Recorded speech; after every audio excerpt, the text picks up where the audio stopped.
and welcome to Superhero News Network. That is the name of this program. Yes. Neither of us are in peak condition today. No, but we are not, but we are going to be here because we love you guys. Exactly. You know, we love people like Edward Sanchez and Blackwing and Sud the Rain. It's ladies' night Red here. Blue Blur. Yep. Red Blue Blur, That's right. yes. Thank you guys for already engaging in the chat. Yeah. It's ladies' night here at that hashtag show. As a known misogynist, Daniel did not watch Captain Marvel yet. I know. So it's just terrible. us talking about it. I'm hoping that you're taking your daughter to see it tonight. There you go. Exactly. That's why he's not here. No, yeah, that's exactly why.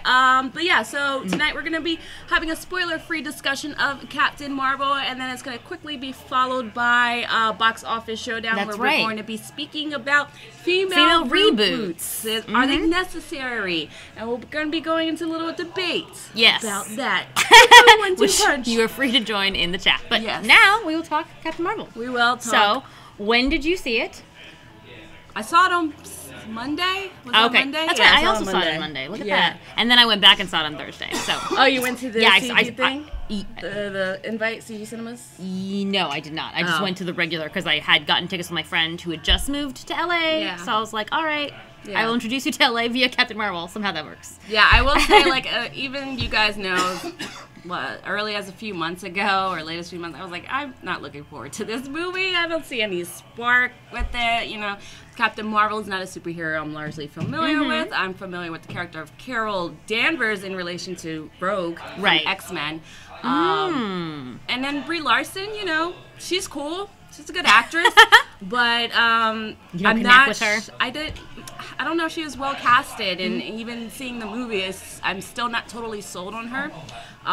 But I think with another movie, maybe Endgame, with the Russo brothers, see what they can do with her. Right. Because Disney hasn't really fucked up on their casting to this point. Right. I don't feel like so far anybody has pretty been good. terrible For casting. Sure. Oh, we've got our first super chat. Super chat! Red, Blue, Blur. Of course. Thoughts on Arrow ending 10 episodes next fall. Oh, my goodness. Well, side note, Arrow is ending. Our national nightmare is over. And I cannot wait. Oh, the shade. Here comes the shade. But I do feel bad for, the whole cast and crew that is going to be, out of a job. I don't know. For now. But I think the crew especially will be able to move on to other Vancouver-produced shows. Yeah, I'm sure the cast, they're going to, do their knocking point wines or whatever they're doing. But the crew is going to have to find, hopefully, Batwoman that they can hop onto. But yes, I think Oliver will die in Crisis, sacrifice himself for the better heroes, Kara and Barry, and all will be well. Yeah. Now back to Captain Marvel. Did actually watching the film change your mind? I was really excited to see it. There was, of course, a lot of probably the biggest criticism people are going to have. It was too heavy-handed on the message of being a female, being a strong female, whatever. It's too heavy-handed. Look, guys, you've been watching heavy-handed messages in superhero movies since Superman came out back in, the 70s or the 80s. I mean, even in comics, right? Even in comics, since Captain America was punching Nazis. Being a strong man, being a fit man, just overcome this, that, and the other thing. So just because it's on the other side of the coin when it comes to females, now people are like, oh, these heavy-handed messages. Right. That's what comic book movies are. That's what fantasy movies are. And it's always about lifting up the protagonist, which is most of the time a male protagonist. Right, so. Yeah. I mean, and honestly, given the way that people were reacting to the trailers and then the trailers themselves, I was expecting to be a lot more heavy-handed on the feminism and on, like, the woman power. Because instead it really felt to me like it was like, humans fall, but they can get back up. Exactly. It just so happened that she was a female human, but it wasn't actually like, women are superior to men. Yeah, that could apply to anybody. Yeah, exactly. And, like, if you watch the movie, you'll see what an important role Fury plays. And actually getting to see Fury play such a big role. Yeah. And getting to see that other side of him, before the world tore him down.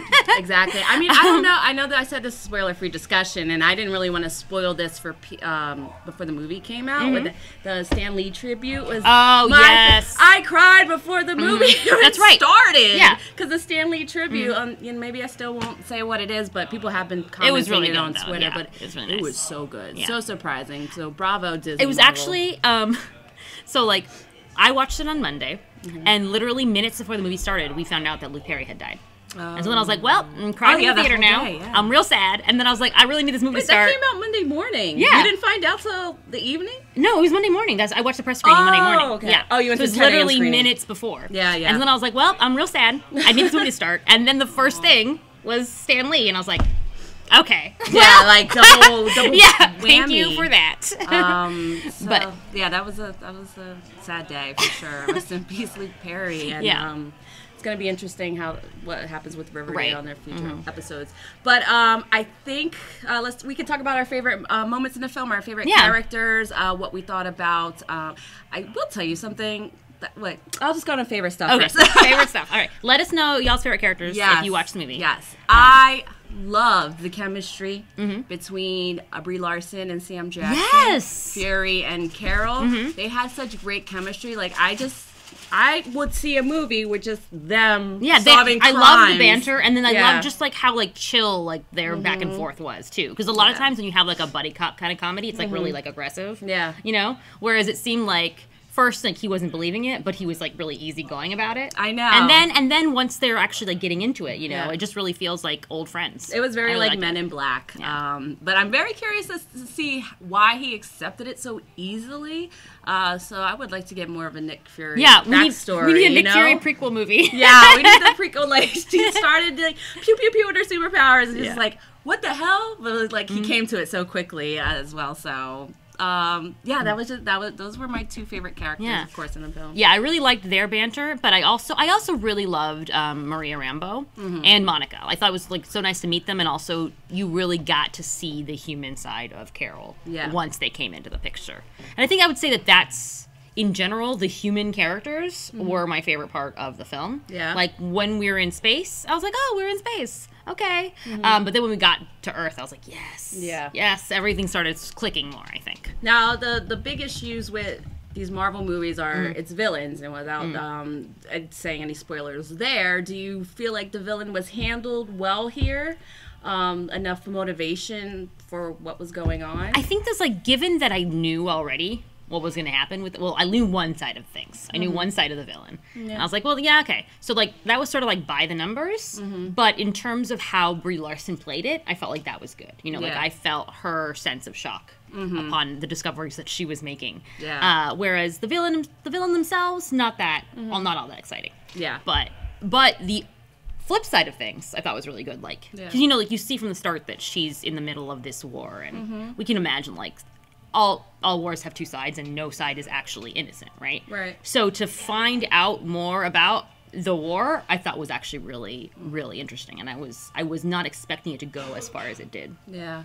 Red Blue Blur says, I like Maria. Did anyone else think Monica's going to be Ironheart? I actually did think I thought that's who that was for a minute. Monica Rambeau is Spectrum, I believe. I believe that's her superhero name. Yeah. So I'm sure she'll be her own superhero, which is that one. She's got like 5 names. Okay, well she's got 5 names, but none of them are Ironheart. So I do think they'll have their own Ironheart. It won't be. That might be the case here, though. Yeah. I can see them merging. Riri Williams is the one who plays Ironheart, right? Well, it's true that they do like to put Tony Stark in everything. So I guess that they could have Tony Stark be the one that gives Monica her what she needs for her journey. Yeah. Well, she seemed very, as you saw, her mom in the film was building, like working on her airplane. So, and it seemed like she was very interested in that work and. Looked up to Carol as a superhero and as her mom as a superhero. So I think she could get her own motivation. And of course, if she's like watching people like Tony Stark, you know, like Peter Parker did, I think she could take up the mantle on her own and just build a suit that's like, hey, this is like Iron Man suit. Yeah, she could do it on her own, for sure. Captain Marvel's suit and stuff like that. So I definitely hope that we're going to get to see her and her mom, if she's still around, in the present. You know, like... Maybe not an Endgame, but there was a shot that seemed very poignant, like she was going to matter, probably come Endgame or maybe Captain Marvel 2. So that's definitely. I don't think we've seen the last of her. I hope not. Yeah, because I feel like that's happened with a character, like a child character that they had, where they kind of did this last shot that was like. This means something, and it never happened. That's true. I was Blackwing said something interesting. I feel like the movie, it wasn't really villains, just distrust, and that's what I was sort of getting at, like with the war thing. Like, like both sides are at odds, and they both think that they're right, and really maybe no one is right, but maybe no one is, that's real life. That's yeah, what exactly. we go through with politics and the Iraq War. Recently, both sides think that they're right, and that's what war is. Yeah, exactly. And it's also interesting because, like, as people who are not in any way involved in the Kree Skrull War, we can't really say, how it started really, or like who was right first when. So it is just like how we deal with these individual people. Exactly. As we go through it. And of course, we had Goose the cat here. That was another favorite. Cats. Another favorite character. I love cats too. I love cats too. So if you were like, I hate cats, I'm not a cat person. I'm just like, okay, here's the thing. Like, I've always heard this, and it's so true. Like, when you're a cat person, you're like, oh, I like dogs, but I like cats better. And then when you're a dog person, you're like, I like dogs because cats are evil. So I don't know why dog people are like this. Yeah, I know. It's so nuts. And it was funny to see Nick Fury's interaction with Goose. I was like, oh my god, little softy. Yes. For sure, that was very cute. So, what's kind of like your least favorite moments in the film? Something they could have improved on. How was the pacing for you? The writing, the dialogue, stuff. Okay, so the pacing, I really felt like by the time that we got around to like space again, I was like, is this movie too long? Okay, yeah. Just because it seemed like, I don't know, like there's like maybe like a lot of going around in circles in some of the fight scenes. Right. Although there was a wonderful use of a No Doubt song. One fight scene. I don't know. I didn't like that. You didn't like it? I feel that was like a shoehorned moment. Because like we're talking subtlety, and I think that wasn't. Well, yeah, it was definitely not subtle. It also didn't seem to be like a fight song. So maybe if that was played over like, another scene. Yeah, sure. It was played like flashbacks, maybe. That would be a little more obvious. I mean, I love the song and everything. Yeah. I just didn't feel it was fitting for what was going on. I enjoyed it, but in general, I enjoyed the soundtrack a lot. Like every time, like Garbage would come on or Hole at the end. So I was like, yes, this is great for nostalgia, especially for us 90s kids. I mean, we saw things such as like Blockbuster and Game Boys and using Radio Shack. Radio Shack was kind of sad because that one died much more recently. So I was like, oh. Yeah, but it was always so expensive. I'm surprised it lasted so long. That's true. Because I thought I saw one 2 years ago around here. I was like, Radio Shack's still going on? Yeah, 9 Inch Nails T-shirts and the music. Even the aesthetic, the coloring was very 90s. It didn't look so digital. But I will say, I didn't like the film in 3D because there seemed to be a disconnect between the actual people and the background. Like, as if it was a VR game. Oh, okay. I didn't watch it in 3D, but yeah, it was kind of strange. That's no good. I wonder if that's like, is that like an issue with the actual filming of it or the glasses, or like where would that come from? Well, it's kind of rare that how 3D works. It's kind of.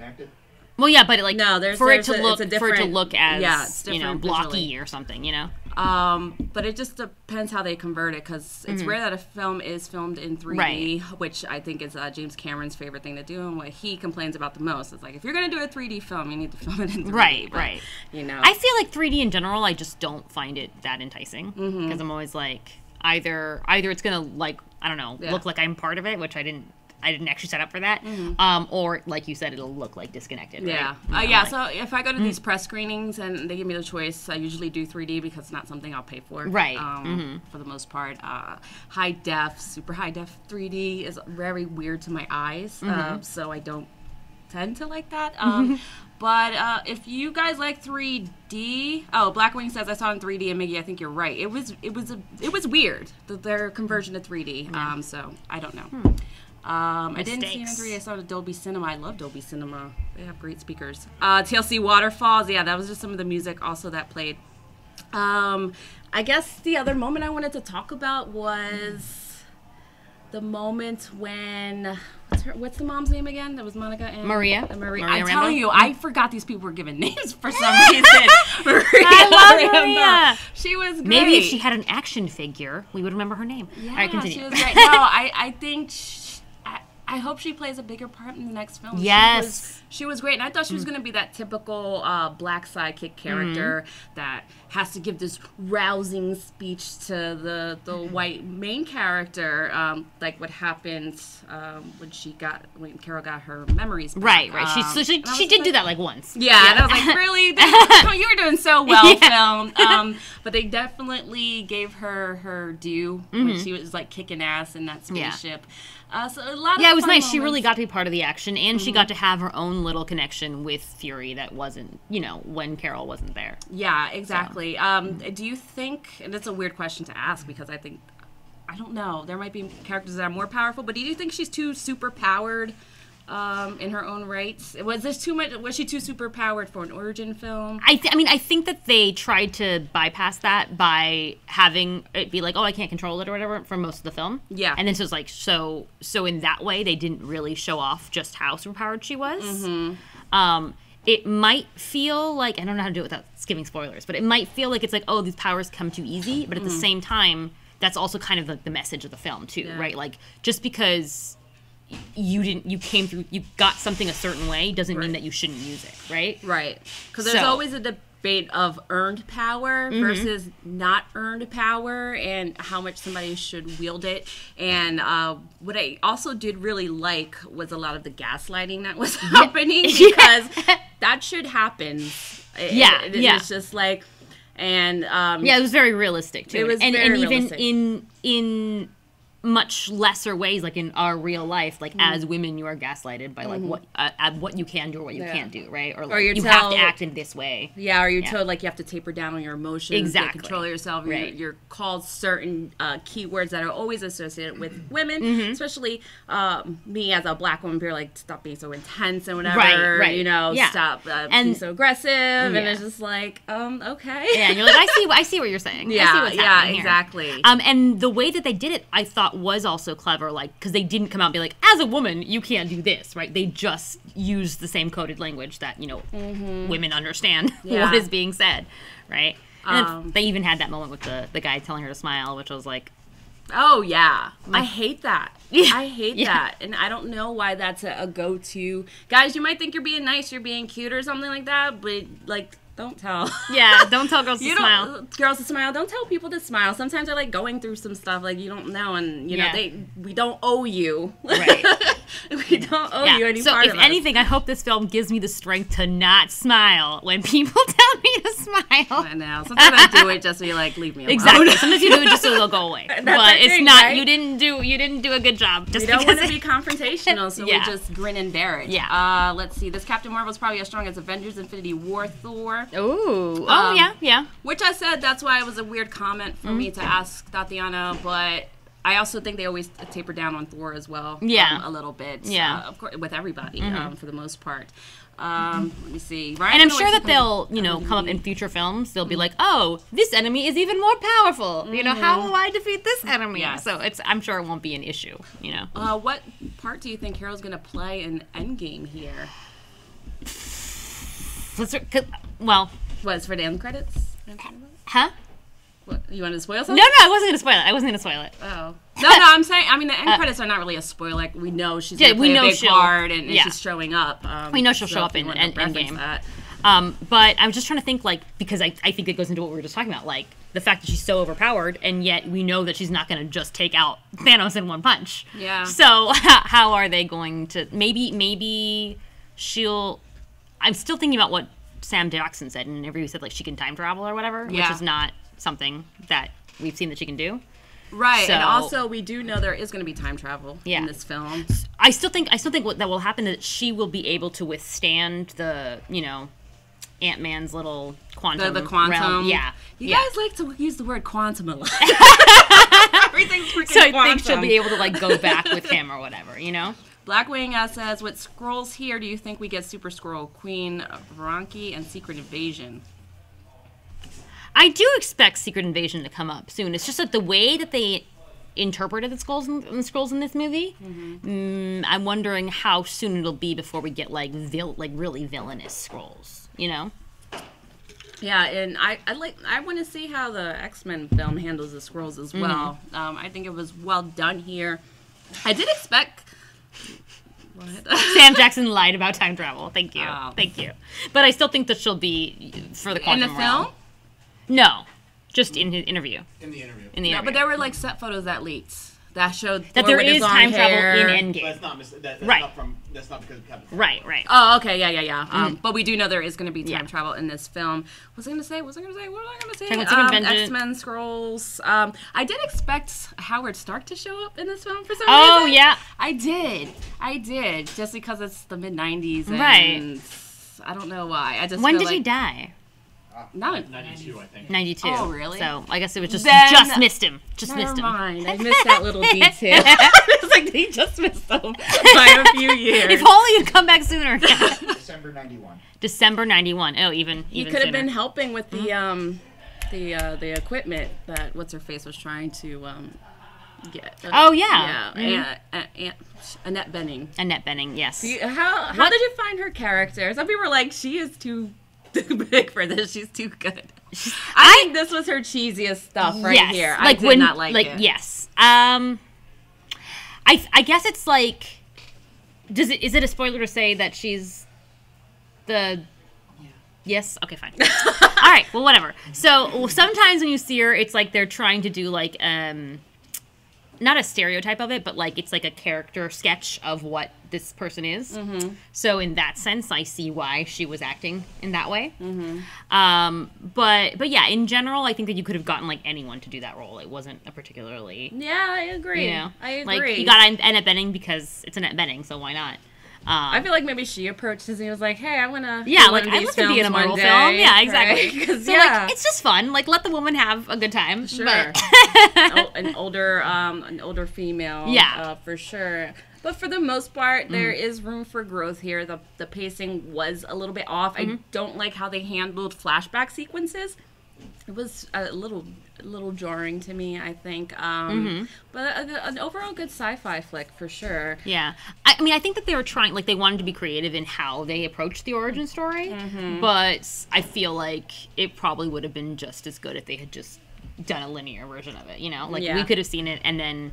Because it's not, like, it's not really surprising to us what her past is. Like, even if you don't know Captain Marvel, you can go into the movie pretty much guessing what her actual story was. Yeah. So to see it and then have her get the amnesia would still, I think, have had the same, effect. Maybe just obscure who was behind it, right? That's the only real mystery is who did this to her. And I think they could really use, like, the whole Marvel movie slate as a whole could use really, like, they could use better fight choreography. All their, like, hand-to-hand combat scenes are so stilted, especially what we get compared to today. Like, with the Daredevil TV show. I mean, especially compared to that. It's just like, well, don't do it. Yeah. Red Blue Blur says, I prefer the flashbacks rather than a full-blown origin story. And I can see that, but I think that you could still have put, like, a condensed version of the origin story at the beginning in flashback form if you want. Yeah. You know? I guess to clarify, the flashbacks were fine. I didn't like the placements or the transition into them. It was kind of weird. I didn't know what they were getting at sometimes, but I was like, okay, so I don't know. Well, we got these nifty little exclusive pins we here, did, and I think we'll come up with a little bit of a contest because it is Women's History Month, and yesterday was International Women's Day. And Captain Marvel is an interplanetary woman. There you She's go. Even more than international. There you go. I kind of want to talk about the end credit sequence. I don't think it's a spoiler, but we'll just leave it at that. But yes, I will say that the mid-credit scene, I was like prepared to be annoyed because I thought it was just going to be like, yes, we already know this information and we are waiting for the resolution. Yeah. We know that, thank you. And then at the end of the scene, there was resolution. So I was like, oh, okay. Yeah. Suddenly I'm happy. That was pretty bomb. And I was like wondering, why did they have to hook up this beeper to this little machine thing? I was like, because beeper batteries lasted a really long time, actually. So that was clarified as well. I was like, oh shit, this is pretty nuts, guys. Yeah, it was good. And then the end credit sequence was funny as well. That was very cute. And of course, we have Easter eggs to previous movies. You know. Yeah, I liked the way that they connected. I don't even, again, I can't spoiler. I know. Spoiler! There was one connection that I really enjoyed. There's like this power thing that they're after when they get it. They're just like, what do you call this thing? And they're like, oh, well, it's this. And it's like, yes, of course it's that thing. Always, yes. Always trying to reappear. He does as many cameos as Stan Lee. And then Stanley does have a cameo in this, which was pretty funny as well. Yeah. And then, like, as much as we said about Nick Fury, I also liked the bit that we got of Coulson. Like, I thought it was nice to see him before he had fully formed his ideals, you know? Like, when we actually just see him kind of, like, as a rookie. And they had a great bond as well. Yeah. So, Sam Jackson is like, I'm not in a game, and I'm just like, bullshit, man. Right. Nick Fury is a great character they should put back into the movies, I think. Yeah. I mean, he definitely brought a lot of life to this film. No spoilers. You can have your own personal discussion. You guys could do that. You just let the spoilers out. Yes, that's true. One thing that I will say that I don't think is a spoiler is that there's one part where Carol says to Nick, like, just wait until he starts to hate you or whatever. Coulson, and I was like, never. Yeah. They would be biffles for life. Really good relationship. Yeah. I think what they did best here was relationship building between Carol and her best friend. It seemed like, they didn't really miss a moment with each other. Right. Nick Fury and Carol, Nick Fury and Goose. Yes! And Goose was Goose needs its own film, too. I know, that cat was pretty badass. That was so cute. So cute. But I think that's all I have to say. Yeah, honestly, like, for me, the biggest attractors were just that I didn't feel like the alien characters stood out enough. Yeah. Like, especially, like, for example, Minerva, I was, like, super excited. Like, oh, my God, Gemma Chan's going to be in it. And then I was like, oh, yeah. Who even is Minerva? Do I even care? She's a little bit wasted. Yeah. And another character, whose name I can never remember, Jun Hansu? Yeah. Yeah. Can't remember the character's name. I can't pronounce it, so thank you for saying that. I liked seeing him, and I was like, yeah, connections. But then also he didn't really do much. So he had like a funny bit at the beginning, and then afterward it was like, all right, whatever. And then I was trying to see if they were actually putting him in a different role, or it was supposed to be his same role that when he made that mini appearance in Guardians of the Galaxy. I think it's the same role. Yeah, I think they did confirm it was the same role, so he is part of Kree. Yes, right. So, like, as interesting as it was to see, like, oh, this is Ronan the Accuser before, like, it wasn't, like, there wasn't enough of a tether there, I think, to make it worthwhile that they were there. And I don't think this is as much as a huge spoiler that's going to affect your life, but they don't die, so there is room for them to come back in later films, and I hope they do, especially Gemma Chan's character, who actually reminded me a little bit of... her name was at the tip of my tongue. Nebula. Okay, I can see that. Yeah. Not because they're just fully... Because they're colored or whatever. Because they're blue women. They're blue. But no, her attitude was a little bit like Nebula. Speedy999 says needed more Star Force stuff. I feel like the next film, like, if they do a film that's not, like, fast forward to the present, and they actually do it, like, here's her dealing with the Kree War. Yeah. They'll have that. That would have been interesting, and I think, I told this to somebody, I think if there's a phase 4, they're really going to explore a lot of space stuff. Yeah. We're going to get more out of the definitely Earth seems realm that way. and do more space stuff.